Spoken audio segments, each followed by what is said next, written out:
A gente se dedica tanto na engorda, né? Mas na hora da venda pode pôr tudo a perder se vender na hora errada ou por um valor diferente do de mercado. Ah, pai, o aplicativo Agro Brasil veio para resolver isso. Olha aqui. Aqui, pai, os pecuaristas registram seus negócios todos os dias e a gente tem informação verdadeira para poder negociar melhor. Legal. Informação de pecuarista para pecuarista. Isso, e assim todos se ajudam. Muito bom. Baixe agora o app Agro Brasil.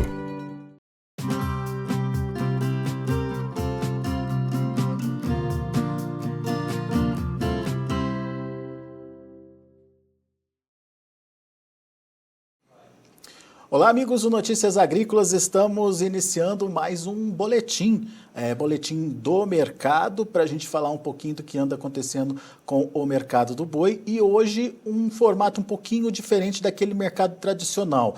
Você que acompanha o Notícias Agrícolas, já vem ouvindo a gente falar aí que a relação de troca bezerro-boi tem sido muito desfavorável aí ao produtor, ao criador aí. Agora, o que está acontecendo, na verdade, é que a gente nunca parou para quantificar isso. E hoje o CPEA fez essa conta. E por isso a gente convidou o Tiago Bernardino de Carvalho, pesquisador do CPEA, que está aqui com a gente para nos ajudar a entender essa relação de troca. Eu falei para o criador, mas não é para o criador, né, Tiago? É para relação de troca desfavorável para o invernista, né? Isso, olá, bom dia, amigos do Notícias Agrícolas. É exatamente isso. A conta ficou mais justa, podemos dizer, mais apertada para o terminador, né? Aquele que está comprando o animal de reposição, principalmente o bezerro, e está utilizando ferramentas para engordar esse animal. Então, a relação de troca está pior para o terminador. E pelo que eu vi no boletim de vocês, é a pior relação de troca da história do indicador, é isso? Isso, só para a gente explicar como a gente faz essa relação de troca. Evidentemente, a gente pega a relação de troca dos dois indicadores do CPEA, que é o indicador do boi gordo, né, São Paulo, e o indicador de bezerro, né, do MS, são as duas grandes praças formadoras de preço, né? Então, essa relação que a gente vai comentar agora, ela pode variar de região para região, mas a tendência é a mesma, né?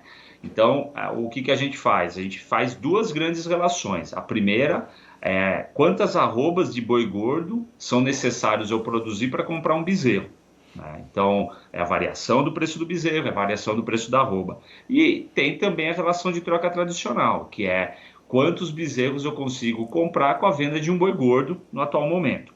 Então, falando da primeira relação de troca, como você mencionou, é a pior relação de troca, né, para o terminador desde fevereiro de 2000, quando a gente começou a calcular essa relação. Então, nesses últimos mais de 20 anos, a relação de troca chega hoje em abril, nessa primeira quinzena de abril, em 9,89. Ou seja, o que é isso, Thiago? Eu preciso de 9,89 arrobas para comprar um bezerro. Então, o boi gordo valorizou, mas o bezerro tem valorizado mais. Então, essa conta ela fica apertada para o terminador por causa disso. Então, cada vez mais esse pecuarista que busca o animal de reposição tem que despender mais arrobas de boi gordo. O que seria o normal, Thiago? O normal vai depender muito da oscilação do mercado. Um indicador que a gente tem para a gente pegar uma média aí, que também a gente pega. Puxa vida, Thiago, mas é uma média aí de 20 anos, a pecuária mudou muito. Eu concordo que a pecuária mudou e vem mudando, né? Mas só para vocês terem uma ideia de média, a gente fala algo em torno de 7,65, né, desses últimos 20 anos. Ou seja, essa relação de troca piorou para o terminador, né, para o invernista, em algo em quase 30%, 29,37%. Então, por exemplo, essa 7,25 é o padrão? Não chega a ser o padrão, mas, por exemplo, em novembro de 2019, né, quando o arroba começou a dar aquele boom, né, ultrapassando lá os R$200 a expectativa, a gente falava de 7,34 essa relação. Dezembro, 7,46. O ano passado, o melhor momento foi por setembro, outubro e daí novembro também, que chegou a 8,57. Então, quando a gente fala no 7,65, é um patamar interessante para o invernista. Óbvio que hoje está muito mais interessante para o criador, né? Mas a gente falar algo em torno pela pecuária tradicional hoje, né, do que evoluiu, ao em torno de 7,5, 8 é o mais plausível. Então 9,9, quase 10, é um número realmente expressivo. E agora, quando a gente transforma isso em animais, que é o que o produtor, né, tradicionalmente faz, né? Eu compro X bezerros com o meu boi, né? Sim. Aí essa relação é também pior para o terminador, lógico, mas é uma conta, outra, a conta de outra maneira de se fazer. Então, hoje, com a venda de um boi gordo, o terminador ele consegue comprar 1,7, 1,72 bezerros. Também é pior, é o menor valor desde fevereiro de 2000. A média histórica, né, desses últimos anos ficou algo em torno de 2,25, ou seja, com a venda de um boi, o terminador, né, o pecuarista, ele conseguia comprar 2,25 bezerros. Era mais ou menos essa conta que se fazia. Só para vocês terem uma ideia, lá no início dos anos 2000, se comprava 2,6, chegava a quase 2,7 bezerros com a venda de um boi gordo. Vamos falar, quase 3 bezerros, né? Mas vamos lembrar, era um bezerro de 170 quilos, mais ou menos. Hoje eu estou falando de um bezerro de 210, 220 quilos. Então, essa mudança na pecuária fez com que essa relação de troca ficasse justa. E isso vem aumentando, né, Thiago? Nesses últimos meses a gente percebeu que a situação não estabilizou, né? Ao contrário, ela acompanhou e foi além do preço da arroba.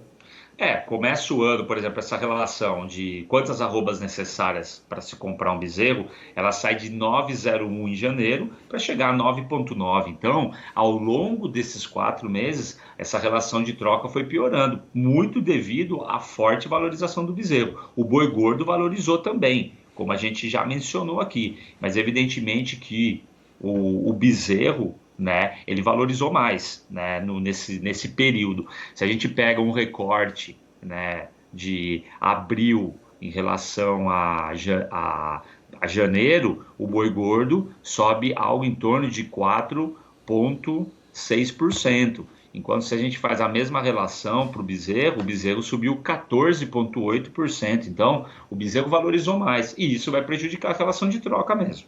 Tá? Perfeito. Agora, a atitude natural diante disso é o pecuarista tentar colocar mais peso no animal dele, certo? Sim, aí a gente entra num outro ponto importante da discussão. Então o bezerro tá caro, eu não vou ganhar dinheiro com a terminação. Evidentemente, vai depender do sistema de produção que você usar e da tecnologia que você usar, tá? A margem ficou mais restrita? Evidentemente que a margem no modal da produção ficou restrita e negativo para quem não usa tecnologia. Agora, eu gosto de fazer um paralelo, né, que é comum dia a dia nosso. Não adianta a gente comprar uma Ferrari, comprar um bezerro bom, né, e uma Ferrari querer usar a gasolina adulterada. A gente não vai ter um bom rendimento. Não adianta a gente comprar um bezerro caro e dar uma nutrição meia boca, dar um remédio muitas vezes genérico, que não tem um retorno bem para o animal, fazer todo o manejo de rebanho, o manejo dentro da fazenda desses animais que vai prejudicar ganho de peso, assim como não adianta eu querer comprar um animal sem genética pagando um pouco mais barato, comprar um Fusquinha e usar gasolina azul achando que ele vai ter o melhor rendimento. Então, é a gestão da produção. É a qualidade do bezerro. O que é melhor? Bezerro bom e caro ou ruim e barato? Thiago, melhor é bom e barato. Concordo, como tudo para a vida, né? Mas, nesse momento de altos preços e até mesmo altos preços da arroba, onde eu preciso de gestão, onde eu tenho competição por área de grãos, floresta, eu preciso de bezerro bom e caro, mas que ele seja bom. Não adianta comprar também um bezerro ruim e caro. Eu preciso de um bezerro bom, independente do preço. Eu preciso fazer conta. E aí, usar tecnologia. Essa tecnologia vai fazer com que eu produza mais arrobas com menos alimento, por exemplo. É o raciocínio lógico. Thiago, mas para mim ganhar mais arroba, eu vou ter que gastar mais. Evidentemente, você vai ter que investir mais. Mas um bom investimento vai traduzir isso evidentemente em mais arrobas produzidas em um menor tempo. É aí que vai fazer com que a sua relação de troca fique melhor para o terminador. Vamos colocar isso em números, Thiago. Eu acho que ficou muito claro o que você disse, mas na hora que a gente coloca os números fica mais fácil. Então, para bancar esse bezerro mais caro hoje, o pecuarista deixou de vender, ou pelo menos não dá para ele pensar mais em vender aquele boi com 16, 17 arrobas, certo?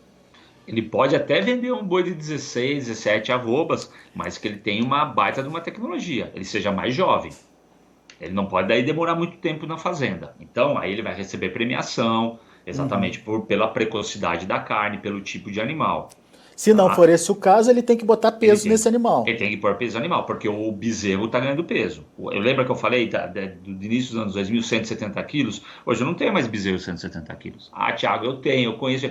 Tudo bem, mas a maioria já está com bezerro de 190, 200, 210, 220. Tem a gente até tirando bezerro de 270 quilos, que seja. Mas 200, vamos colocar 210, 220. Então, o bezerro ganhou peso. O boi gordo também tem que ganhar esse peso. Então, em vez de entregar esse boi de 16, 17 arrobas, eu aumento a entrega dele para 20 arrobas. Possivelmente, exatamente. Fazer com que eu ganhe caixa, com que o boi gordo ganhe peso, né? Então a gente tem que sair de 16, 17 para 19, 20 arrobas. Mas então não dá... E daí é isso que você falou, para demorar mais 90 dias dando comida, dando alimento para esse animal, para chegar nas 20 arrobas. Ele tem que fazer esse ganho de 3 arrobas aí, dos 17 para os 20, no menor tempo possível. Senão fica caro do mesmo jeito. Não, ele pode ficar caro. Aí vai depender, que nem eu falei, da genética, do tipo de alimentação que você vai dar. Por exemplo, o que acontece muitas vezes? O que a gente vai começar a entrar em maio, tradicionalmente? O desmame. E a gente entra num período de seca. Né? Qual que é o sistema de produção ou a fase de produção, uma das chaves hoje? Se o bezerro está caro e o boi magro, e o boi gordo, ele precisa ganhar peso mais rápido, ele precisa vir com uma rapidez com tecnologia usar, a fase da recria ela começa a se tornar cada vez mais importante. Nos últimos anos, de 2008 para cá, 2015, 2018, a gente investiu muito em terminação. A evolução para a terminação foi gigantesca, assim como a evolução agora na cria está sendo. Então, a recria ela tem um papel interessante para chegar onde que você está falando. Eu preciso de menos tempo exatamente para engordar esse gado. Tá? E daí aquela comparação que você fez, não adianta ter uma Ferrari e colocar gasolina comum, né? Exato, eu preciso realmente olhar na ponteira, o que eu tenho de disponibilidade, óbvio, é o que eu tenho de oferta a um custo que caiba no meu bolso, mas não dá para falar, eu comprei um animal caro, eu vou comprar um insumo de alimentação, sanidade mais barato. A gente tem que ponderar muito bem. O produtor tem que estar muito ciente dos números produtivos, para senão ele vai perder dinheiro. Tá? Porque realmente a reposição, a compatibilidade do bezerro até do boi magro em relação ao boi gordo valorizou mais. Né? Isso está claro para todo mundo na nossa fala aqui. Então ele precisa realmente investir. Investimento não é custo. Isso tem que deixar claro. E eu tô achando que pecuarista tem que ser matemático também, hein, Thiago? Quanta conta tem que fazer, hein? Alexander, é um ponto interessante, não é simplesmente matemático. Geralmente na verdade, é ser empresário. Gestão, né? Eu preciso saber de matemática, eu preciso saber cuidar do treinar o meu funcionário. Peraí, eu vou dar um produto de 3.500, quase um bezerro, né? Mas acima de 3 mil reais, vou dar um produto para ele. Vou comprar uma nutrição cara, vou comprar uma saúde cara. E ele não vai saber manejar esse animal, ele não vai ter essa expertise, eu vou perder dinheiro. Né? E idem fazer conta matemática, eu preciso acompanhar meus indicadores, eu preciso saber o que acontece na minha fazenda. Né? Então, realmente, é uma empresa, é um negócio. Porque um boi que hoje vale 6 mil, né, mais ou menos, é um produto caro. Se eu tenho 10 bois na minha fazenda, eu estou falando de 60 mil. Se eu tenho 100 bois, se eu tenho 1.000 bois, a conta vai ficando gigante. Eu sei que tem o custo também. Então, os valores não é mais um boi de 80. reais. É um boi hoje de 320, 315 reais. Então, eu preciso ter gestão de custo, gestão financeira e ter matemática também. Muito bom. Ó, então, duas informações importantes. A primeira é que a relação de troca é outra. Se você precisa entender essa relação de troca aí na sua região, fazer as contas, obviamente. E a segunda é pesar esse animal. Para compensar essa relação de troca, você aumenta o peso do seu animal. No entanto, a que custo? Você tem que ponderar isso também, porque às vezes não adianta nada. Você fica lá esticando a vida desse animal, fica lá engordando ele de forma lenta, você gasta mais com comida, ele não responde ao ganho de peso, e daí a conta não vai fechar de jeito nenhum, né, Tiago? Então, o produtor precisa ficar atento a esses dois pontos nesse momento, certo? Perfeito, perfeito. A gestão de custo é identificar. Aí entra outro fator, Alexandre, de comercialização, exatamente entender a genética desse animal, fazendo essa conta e sabendo quais são os fatores dentro da fazenda para mim levar esse animal exatamente a engordar, ganhar um peso em menos tempo e também fazer uma comercialização boa. O que o mercado está querendo hoje? É um boi China? É um boi com uma premiação por precocidade? A gente precisa identificar. Essa é a realidade hoje do mercado. Boa, Tiago. De uma forma geral, só para a gente finalizar, Tiago, o que você está vendo no mercado? Quais são as expectativas aí do CPEA? E, de forma geral, o que a gente pode esperar aí de preço do boi, preço da carne? O que você está vendo aí? Não chovendo muito no molhado, sempre, né? Mas a gente começa agora, a gente já vem falando de muita oferta restrita, a gente entra agora num período, apesar de a gente sinalizar um pouco de chuva nos próximos 10 dias aqui no Brasil, né, do Sul, Brasil Central, então isso pode ajudar um pouco, mas a gente vai entrar no período da entre safra, maio, junho, onde eu tenho preços alto em grãos. Então, a oferta tende a ficar ajustada. Pelo lado da demanda, a gente termina ontem, né, com câmbio quase 5,70, começa o dia hoje com câmbio a 5,59, é ainda um câmbio forte, que dá esperanças da continuidade da China, porque também ela tem um problema lá. A China vai continuar comprando. Então, pela demanda externa chinesa, o câmbio firme e a oferta restrita, a gente tem preços firmes, tanto que o mercado futuro sinaliza para outubro 327, mais ou menos. Isso caiu um pouquinho, 326,40 ontem. Mas é um mercado forte. O mercado doméstico que vem realmente trupicando sempre. O que se esperar desse cenário todo? Eu falei um pouquinho do câmbio. Evidentemente, um câmbio a 5,30, ela deixa uma arroba de 320, algo em torno de 60, 61 dólares a arroba. Aí é para a gente ficar atento. Mas, por outro lado, também a China não vai deixar de uma hora ou outra comprar. Não estou falando que o câmbio vai a 5,30 também. Mas são fatores que podem vir trazer uma dinâmica diferente, como o consumo doméstico vem restringindo e vem trazendo também dificuldade para a indústria que opera no mercado doméstico. Não tem o mercado China, está pagando caro de uma matéria-prima e não está conseguindo colocar carne no mercado interno porque o consumo realmente está travado também em comparação com as outras proteínas mais baratas. Boa, Tiago. Meu caro, obrigado, viu, pela participação aqui com a gente, por trazer essa proposta nova de discussão e quantificar isso, né, Tiago? Porque a gente já vem falando isso desde o final do ano passado, aliás, desde o ano passado inteiro, né, que o bezerro estava correndo na frente do boi, que o preço do bezerro estava subindo mais rápido que o do boi, mas a gente nunca parou para quantificar, para ver como é que estava essa relação, sempre era uma suposição e a gente sabia que aquela relação de troca tradicional já não estava mais acontecendo. Mas agora não, agora a gente tem esses números para comparar. Valeu, obrigado aí por nos ajudar a entender melhor essa relação. Não, eu que agradeço a oportunidade também de discutir o mercado sobre uma ótica produtiva, né, para entender também o que pode vir a acontecer. Mas é sempre bom a gente trazer números, discussão, como a gente comentou, você frisou também, isso varia de região para região, isso varia de produtor para produtor, mas quando a gente quantifica, a discussão, ela pautada em números, ela nos dá um norte e nos traz um poder de decisão, né, para quem está no negócio dia a dia muito mais claro. Que valorizou, mas o produtor ele consegue manejar melhor aí os seus números. O número não precisa ser exatamente o mesmo, mas a tendência né, Tiago? Perfeito, é exatamente isso. Boa. Meu caro, obrigado mais uma vez pela sua participação e volte sempre.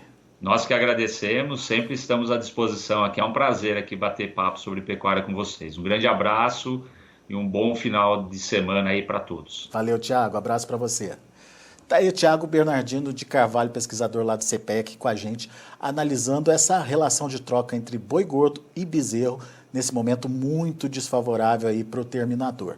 A gente, antes de encerrar, deixa eu passar rapidamente como estão as negociações lá na B3. B3 hoje se recuperando. Nos últimos 2 dias andou aí titubeando, mas nesse momento o abril R$ 314,45, alta de 0,46%.